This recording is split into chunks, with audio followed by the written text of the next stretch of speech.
అందరికీ నమస్కారం. నా పేరు డాక్టర్ ఆర్బి సుధా. ఇప్పుడు మనం మాట్లాడుకోబోయేది శని గోచారం గురించి.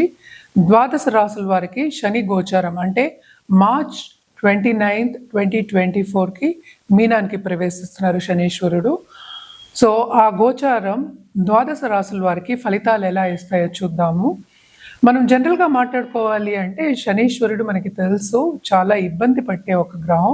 అందరూ భయపడుతూ ఉంటారు. ఏంటంటే ఏలినాటి శని వచ్చినా కానీ, లేకపోతే లగ్నంలో శని ఉన్నా కానీ, లేకపోతే ఏంటంటే శని మహాదశ వచ్చినా కానీ. సో పరిహారాలు చేస్తే కనుక ఎప్పటికైనా సరే శని ప్రీతి అనేది మనం పొందుతూ ఉంటాం అన్నమాట.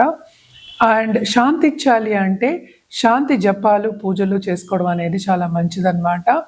బట్ అంతకన్నా ముందు మనం మాట్లాడుకోవాల్సింది ఏంటంటే మనకి తెలుసు 9 గ్రహాలు ఉన్నాయి. దీంట్లోనే ఏంటంటే ఫ్రెండ్షిప్స్, ఎనిమిటీ అనేవి 2 ఉంటాయి అన్నమాట. అంటే సంబంధాలు, సత్సంబంధాలు ఉంటాయి, వేరే సంబంధాలు ఉంటాయి అన్నమాట. ఎప్పటికైనా మనం మార్స్, సన్ అండ్ జూపిటర్ కలిపి మనం చెప్తూ అంటే ఏంటి వాళ్ళు ఫ్రెండ్స్ అంటాం. అది ఒక సెట్ కింద తీసుకుంటాం. మెర్కురీ అంటే ఏంటంటే బుధుడు ఏంటంటే న్యూట్రల్ అన్నమాట. అన్ని గ్రహాలకి కొంతవరకు న్యూట్రల్ కింద ఉంటారనమాట. మిగతా గ్రహాలు అంటే ఏంటంటే మ్యాలిఫిక్ గ్రహాలు అంటే చెడు చేసే కొంచెం గ్రహాల కింద మనం శనీశ్వరుడు, అలాగే శుక్రుడు, అలాగే రాహుకేతువుల్ని తీసుకుంటాము. అండ్ ఆల్సో బెనిఫిట్లో ఏంటంటే మనం చంద్రుని కూడా తీసుకుంటూ ఉంటాం అన్నమాట. కానీ ఇదేంటంటే జనరల్ ఫ్రెండ్షిప్, జనరల్ ఎనిమిటీ. కానీ లగ్నానికి వచ్చినప్పటికీ ఏంటంటే అన్నీ మారిపోతూ ఉంటాయి అన్నమాట. లగ్నం కానీ, రాశి కానీ. సో టెంపరీ ఫ్రెండ్షిప్స్ అనేది ఉంటుంది, పర్మనెంట్ ఫ్రెండ్షిప్స్ అనేది ఉంటుంది. మనం మాట్లాడుకునేది ఏంటంటే పర్మనెంట్ ఫ్రెండ్షిప్ గురించి నేను ఇప్పుడు చెప్పాను అనమాట. ఎందుకు ఇది చెప్పాను అంటే బేసిక్గా మనం చూసామంటే శనీశ్వరుడు మీనానికి వస్తున్నారని ఇప్పుడే మాట్లాడుకున్నాం మనం. సో మీనం ఎవరిది, ఓనర్షిప్ ఎవరిది అంటే ఆ రాశికి అధిపతి ఎవరు, గురు అయ్యారనమాట. సో గురువుకి ఏంటంటే ఈయన శనీశ్వరుడు ఎలా ఆ ఇంట్లో ఎలా ఉంటారు అనేది ఏంటంటే ఆయన ఎనిమియా, లేకపోతే మనకి ఫ్రెండా, లేకపోతే న్యూట్రలా, లేకపోతే ఏంటంటే మనకి ఎలాగా ఆ ఇంట్లో ఎలా ఆ భావంలో ఆ రాశిలో ఎలా ఆయన ప్రవర్తిస్తాడు అనేది మనం మాట్లాడుకోవడానికి మనం ఫ్రెండ్షిప్స్ గురించి ఇప్పుడు మాట్లాడుకున్నాము. జనరల్గా మనం చూసాము అంటే ఎక్కువ మనం శనీశ్వరుడికి, జూపిటర్కి మనం కొంచెం ఆపోజిషన్ అనే చెప్పుకుంటూ ఉంటాం అన్నమాట.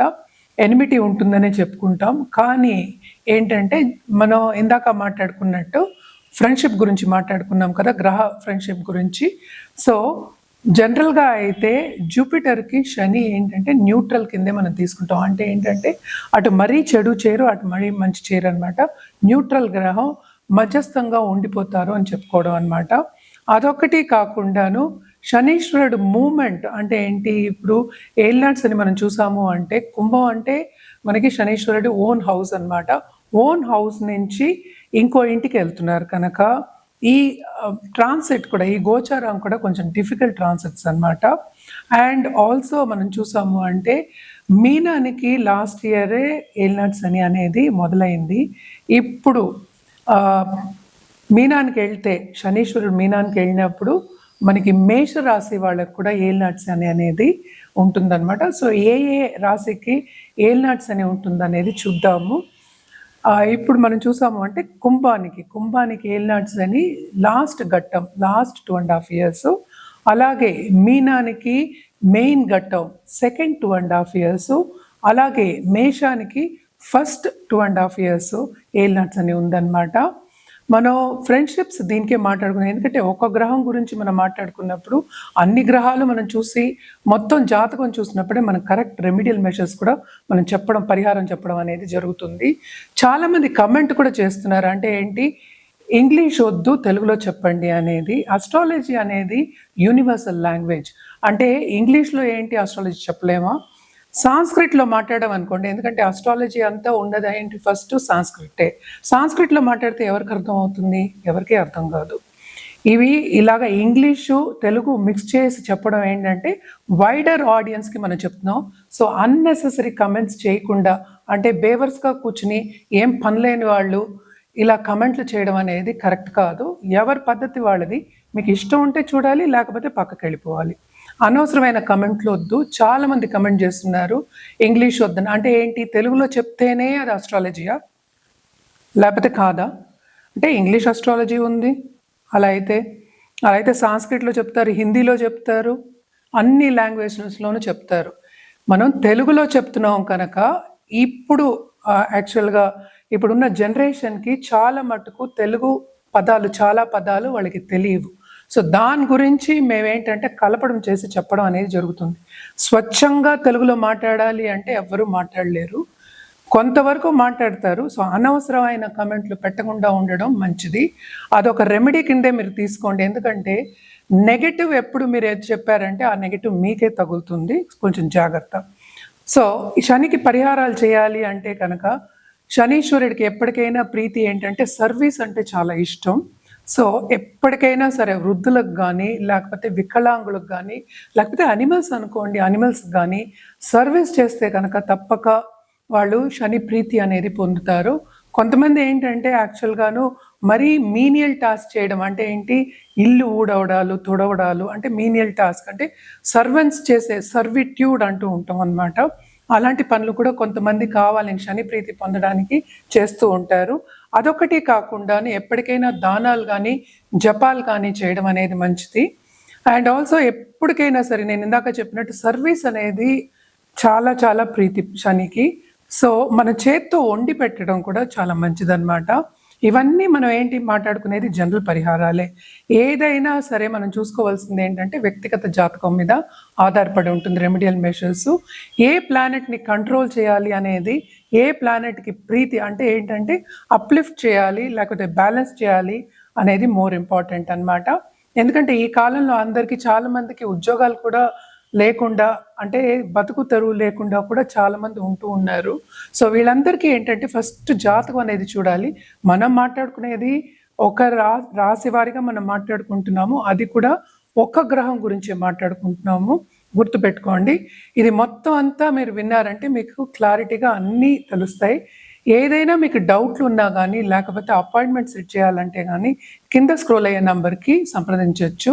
ఇప్పుడు మనం మాట్లాడుకోబోయేది మిథున రాశి వాళ్ళ గురించి. శని గోచారం ఎలా ఉందో మిథున రాశి వాళ్ళకి చూద్దాము. మిథున రాశి వాళ్ళకి మిశ్రమ ఫలితాలు ఘోషిస్తున్నాయి ఈ గోచారం మూలాన్ని. ఎందుకంటే మనం చూసాము అంటే 10th వస్తున్నాడు శని. సో ఏంటంటే కెరీర్ డెవలప్మెంట్లో వీళ్ళకి విస్తరింపు ఉన్నప్పటికీను, మంచి ఆపర్చునిటీస్ ఉన్నప్పటికీను శ్రమ అనేది చాలా చాలా అధికం కింద చూపిస్తోంది అనమాట. ఎందుకంటే శనీశ్వరుడు 8th and 9th లార్డ్ అయ్యాడు. 8, 9కి అధిపతి, భావాలకి అధిపతి అవుతాడు ఈ రాశి వాళ్ళకి. ఆయన 10వ ఇంటికి వస్తున్నాడు. 9th లార్డ్ 10thకి రావడం చాలా చాలా మంచిది. ఎందుకంటే భాగ్యం అనేది డెవలప్ అవుతుంది. అంటే ఏంటంటే కొత్తగా ఉద్యోగం చేసే వాళ్ళకి, అంటే ఇప్పుడే ఉద్యోగం మొదలెట్టే వాళ్ళకి తప్పక ప్రమోషన్స్ వస్తాయి. వాళ్ళు ఏంటంటే సైడ్ బిజినెస్ పెట్టుకునే ఛాన్సెస్ కూడా ఎక్కువ కనిపిస్తున్నాయి అన్నమాట. అండ్ ఆల్సో వీళ్ళకి సపోర్ట్ అనేది చాలా ఎక్కువ ఉంటుంది. అంటే ఏంటంటే కొలీగ్స్ దగ్గర నుంచి, లేకపోతే హయ్యర్ అప్స్ అంటే ఏంటి మన బాసెస్ కానీ సూపర్ బాసెస్ దగ్గర నుంచి తప్పక వీళ్ళకి సపోర్ట్ అనేది ఎక్కువ కనిపిస్తోంది. కానీ వీళ్ళు ఎక్కడ సూచన చెప్పడం జరుగుతుంది అంటే వీళ్ళకి ప్రాపర్టీ విషయాల్లో మాత్రం కొంత ఇబ్బంది అనేది ఉంటుందన్నమాట. అలాగే ఏంటంటే కోర్ట్ కేసెస్ వచ్చే ఛాన్సెస్, లీగల్ ఇష్యూస్ వచ్చే ఛాన్సెస్ ఎక్కువ కనిపిస్తున్నాయి. బిజినెస్ పీపుల్కి, స్టాక్ మార్కెట్లో ఉన్న వాళ్ళకి సడన్గా డబ్బు వచ్చే సూచనలు మాత్రం బాగా కనిపిస్తున్నాయి అన్నమాట. ఈ మనం మాట్లాడుకునేది ఒక గోచారం గురించే. సో వ్యక్తిగత జాతకం మీద అన్ని ఆధారపడుతున్నాయని ముందు నుంచి నేను చెప్తూనే వచ్చాను.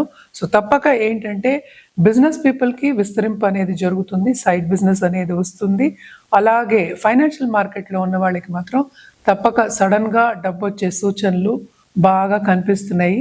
కానీ స్టార్టింగ్ అప్పుడు మనకి తెలుసు శని ఒక రాశిలో 2.5 సంవత్సరాలు ఉంటారు. సో స్టార్టింగ్ అప్పుడు తప్పక వీళ్ళకి కొన్ని ఇబ్బందులు పెడతాయి, శ్రమ పెడతాడు. అలాగే స్థల మార్పు అనేది కనిపిస్తోంది అన్నమాట. కుటుంబ పరంగా కూడా కొంతవరకు వీళ్ళకి ఏంటంటే హ్యాపీనెస్ అనేది కనిపిస్తోంది.